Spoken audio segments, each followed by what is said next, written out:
So, last week, we looked at Sonic Boom, Shattered Crystal, and Fire and Ice, and we saw how Sanzaru Games pulled an anti-Sega and actually improved on their first game in the sequel. And in comparison, today we're looking at Sonic Rivals 2, which feels a bit like a swing and a miss, and then a swing but the ball hits you in the face so hard that they don't throw a third ball because you are now unconscious.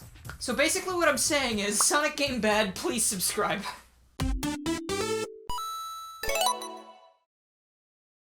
Hello everybody, I'm Garrula64, and so many of you in the comments of the last video told me that Sonic Rivals 2 improved on the first one a lot. But I just don't see it. And I'm not just saying that because of the concussion I suffered in the intro of the video, mind you. It was more so the boredom I was feeling while streaming it over on my Twitch channel that maybe you could follow if you click the link in the description. So first off, what does this game do right? That, in my opinion, would be variety and the soundtrack, obviously, because it's a Sonic game. See, in the first game, you tried to go through 4 different campaign modes with stories that didn't line up even a little bit, but in the second game, you get to do that again, except it's 4 teams of characters. You got your Sonic and Tails, that was obvious. You got your Knuckles and Rouge, shippers beware, you're in for a scare. You got Silver and Espio, interesting combination, and then my personal favorite, Shadow and Metal Sonic. I know Silver, you were probably thinking would be my favorite, but Shadow and Metal Sonic, that'd be pretty neat if, you know, the entire game's story was interesting in the slightest. Right, okay, I know, I said I was gonna be positive first, I'm sorry, sometimes it just slips out. But, variety, yeah, so instead of just races and boss fights, this time we have rival battles and minigames. The rival battles range from, wow, that was so easy, I don't think I actually really did anything, to, oh my god, I'm lost in the Walmart, Mom, come get me, I'm scared. I also saw a Capture the Flag minigame where you try to throw more Chow into your base's incinerator than your opponent does. The AI is supposed to be trying its best to do this, but I assume it has a greater moral compass than the player and refuses to compete with you for that reason. Or, you know, maybe the AI just isn't programmed very competently, but I'm gonna bite my tongue on that one because there's no way that Sonic Team would ever cut corners when making a Sonic game, right?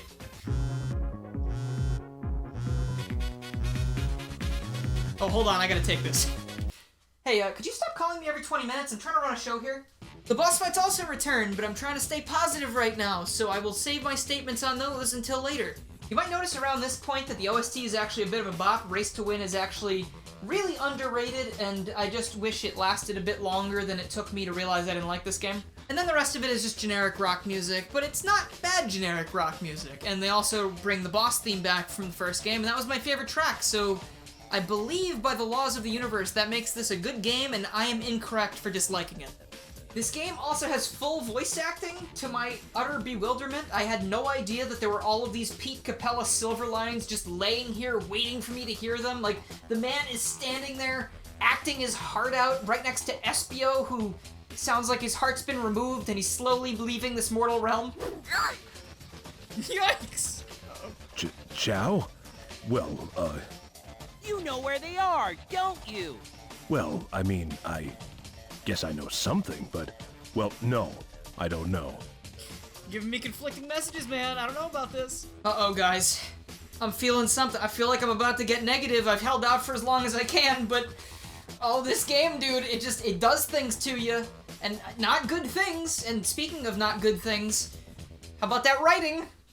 The Silver comes back from the future again because it's bad again, and then Chow start to go missing, so Espio hunts down Silver because of a misunderstanding, and then they fight because they don't want to talk it out. I feel like I've seen this episode before. Then Espio and Silver, like, sorta team up, but not really, because they keep, like, disagreeing with each other even though they're doing the same thing. And then Silver meets Shadow, and he doesn't really remember Shadow, so I don't know if the first game is canon or not, but then Silver remembers Sonic, and Sonic remembers Silver, and they all helped each other in the first game, so why? What's happening here? And, like, also, why did they just go, hey, I'm not gonna tell you what I'm doing, even though we're doing the same thing, and I'm not reading off the script anymore, I'm just really angry. Like, why? Like, why is it that if you could just go, hey, I'm trying to investigate the disappearances of the Chow, and Sonic goes, oh, wow, I'm doing that too. It's easy. You make friends, you accomplish the same goal you're all working towards, and no one has to race anybody unless you're doing it for fun.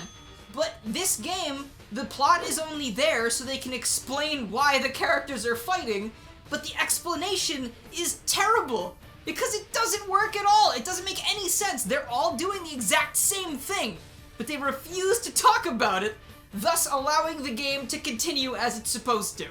I should not be getting this frustrated over Sonic the Hedgehog game plots, but if you've seen this channel very much, you know that I enjoy story, and I feel like they should do more with it because they have a lot of great characters and a lot of great ideas, but they don't.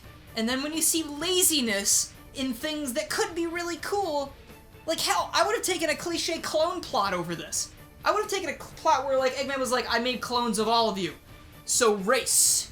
Like that would have been all I needed. It would have been boring, but at least it wouldn't have been like insulting. Because it's like you're sitting here playing this game and you're like, just talk about it. You're not idiots. Only the blue one's stupid.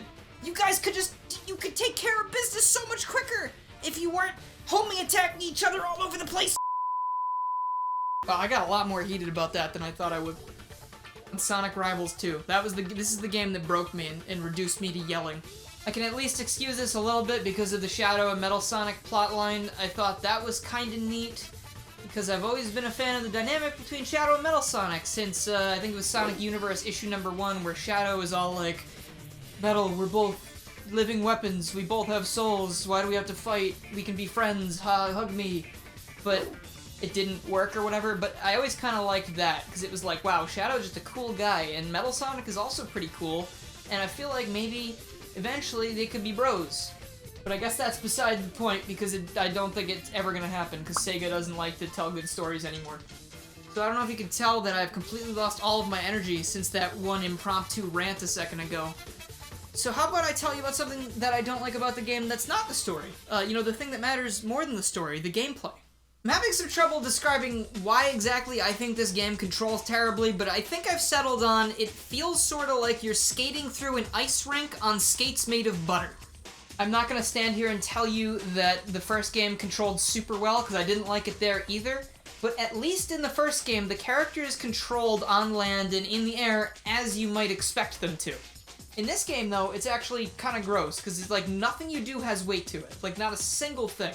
And that really makes it hard to interact with the environment and the different gimmicks they want you to do, because things like trying to jump off this mandatory swinging vine thing doesn't ever feel consistent, and even something as simple, or something that should be as simple as running up a slope, kind of changes every single time you go to do it, and I don't really know how to describe it other than saying those things and then maybe telling you to play it yourself.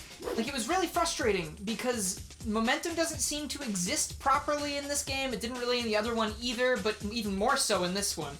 As weird as this sounds, this game almost feels like it's filled to the brim with, like, RNG stuff, because, like, I wasn't thinking about the race at all when I was playing this game. I was more so focusing on what this thing might do to me if I do it incorrectly. Like, is it going to throw me backwards really far without me thinking it would, or is it going to throw me forward to where I want to go? Is it going to give me speed? Is it going to stop me dead in my tracks?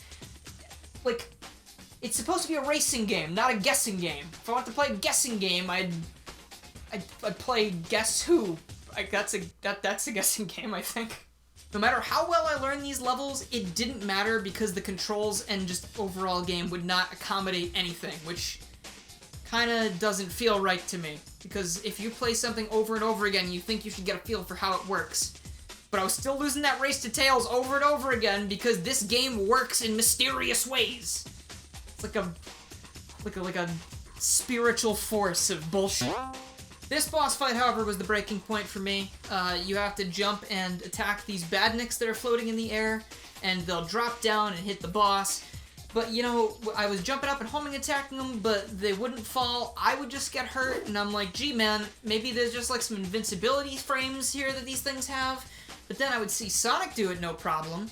And apparently, the idea is all you gotta do is just use your regular, really awkward and stiff, but also somehow slippery jump maneuver, and that knocks them down, unlike literally everything else in the game that you can homing attack. Even, like, you can homing attack Sonic by mistake, and he homing attacks you, and then you fall down, or he falls down, and he gets in front of the boss, and the boss runs away, and it just turns this game into, like, the slowest, most monotonous thing that I've experienced on stream in a very long time. And, That's where I gave up. That's where I stopped. This one right here. I finished this boss fight, and even when I won, I did not feel good about it. I just felt like I had wasted my time, and why would I play a game that makes me feel like that when I could be playing something like Super Mario 64 and having a great time? Look at, I just beat the King Bomb again. It's so easy. Like, idiot. First boss, idiot. I know it's weird to judge a game like this without experiencing the full package, but it's really rare where I come across a game that I just physically cannot bring myself to continue. It was this and Shattered Crystal, and if I had known I was not going to finish this game before this video was being made, I would have put it in the video with Rivals 1, but I guess we all make mistakes because we're all humans, and perhaps lizards in disguise. I really cannot speak for everybody, but I am a friend to lizards, so don't hurt me. And I know I was joking about this earlier, but I really don't like being negative in these videos. Like, I much prefer videos like Sonic Boom Fire and Ice or Sonic Lost World 3DS, where I find something that I had dismissed before and I realize I really like it. And that's what I was hoping to do with this game, because I didn't like the first one very much, and people were telling me the second one was really good. But I can't help it. Like, it's not like I want to hate it. It's just there are things about this game that I can't bring myself to enjoy. And I'm sorry that sometimes things are like that, but we all have different opinions, and I think it's best that way. Because if we all had the same opinion about things like this, then the world would be really boring, and I wouldn't get to get on camera and yell about things like I did earlier. And I'm just gonna try and put this one behind me at this point, because I don't want to deal with it anymore, and I think that means next week we're moving on to nothing. I think we've covered all of the handheld Sonic games at this point, aside from maybe like a couple little outliers here and there, which, you know what? Let's do that. We're going to take a look at all of the smaller things that I missed, including Tails Adventure, because a lot of people have been asking about that, even though I didn't really want to play it. We'll do a quick little handheld Sonic game roundup, and then we'll be done with them for good. It's interesting that we've come this far. Definitely not missing any huge games, like any really big BioWare Sonic RPGs or anything. Don't worry about that. That's not real. Maybe, you know, maybe someday that'll be real, but it's not real right now. So I'm just gonna run away now before you tell me it's real, and I don't need to do that, because I don't want to do that. It's a long game. Goodbye! I hope you had a good time. Bye-bye! And that's the whole video for today. Sorry I didn't like the video game, but you know, sometimes that happens. But anyway, if you like this video and you haven't already, please make sure you subscribe, click the bell, follow my Twitter, and join the Discord to keep up with more Sonic reviews and other things that aren't Sonic reviews, because I do a lot of things. I'd also like to give a huge thank you to my current supporters, who are Kaido the Samurai, Danny Dauber, Mike TGC, Chaotic Mercenary, PM13, James the Demon YT, Crazy Sean DX, Dylan Plays, Raiden Still Plays, Kaosk, Ty Little Tech Guy, Zealous Indolent, Jeremy, Lucas Tallman, Mega Traffic Cone, and everyone else who's supporting me in the $1 tiers. Remember, even $1 helps, so, you know, if you would like to get access to shoutouts and also blooper episodes, which are getting a lot longer these days because of how I do the videos now, please go ahead and check out either the Patreon link up in the top corner of the screen or the join button beneath the video. And then that's it. Thank you so much for watching this video, and have a good one. I will see you next time.